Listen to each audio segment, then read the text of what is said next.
Hello everyone, আসসালামু আলাইকুম। আপনারা সবাই কেমন আছেন? আশা করি ভালো আছেন। তো আজকে আমি আসছি চালতাতলা জাপান প্রজেক্ট।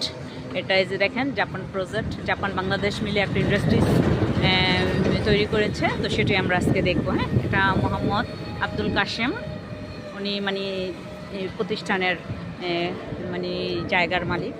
তো আমরা আজকে ভিতরে একটু যাবো, আমরা যেয়ে দেখি। সো কি বলবো, কি যে সুন্দর দেখেন। আমরা এই তো এখন আসলাম। এই যে দেখুন আশেপাশে এই আশপাশ বিল্ডিং আর বিল্ডিং। এই যে একটা বিল্ডিং, এই যে ওটা হচ্ছে হালদার বাড়ি। দেখেন এই যে কলা বাগান, এটার মধ্যে সিকিউরিটি গার্ড থাকে, এখানে সিসি ক্যামেরাও আছে, মানে বিরাট বড় এরিয়া। দেন আমরা আর একটু আগাই, তো আমরা দেখতে থাকি। গাইস দেখেন কি যে সুন্দর। এই যে এখানে জাউ গাছ আছে। এই বিল্ডিংটা দেখেন, ছয়তলা। এটা বড় এরিয়া, বিরাট বড় এরিয়া।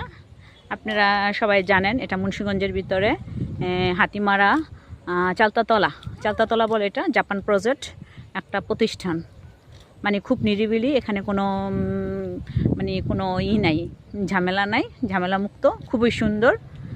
তো আপনারা আসলে এখানে দেখতে পারবেন, এত সুন্দর জায়গা। মানে আছে না যেন অনেক লোকজনের সমারোহ, ঠিক সেরকম না, বাট দেখতে খুব সুন্দর।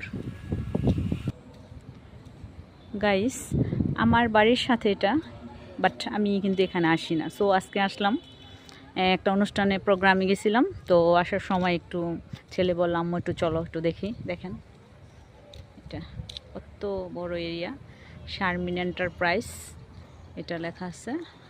মানে আমি ঝুম করে আপনাদের একটু দেখাই, যেটা শারমিন এন্টারপ্রাইজ এটা করছে।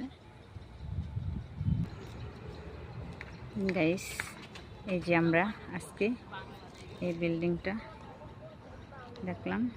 এই যে দেখেন কি যে সুন্দর জায়গা, অনেক সুন্দর জায়গা। আমি কোনোদিন আসিনি, অ্যাট ফার্স্ট এখানে আসলাম, তো দেখলাম কত সুন্দর নিরিবিলি জায়গা। এই যে এরিয়াটা অনেক বড়। ওকে, আল্লাহ।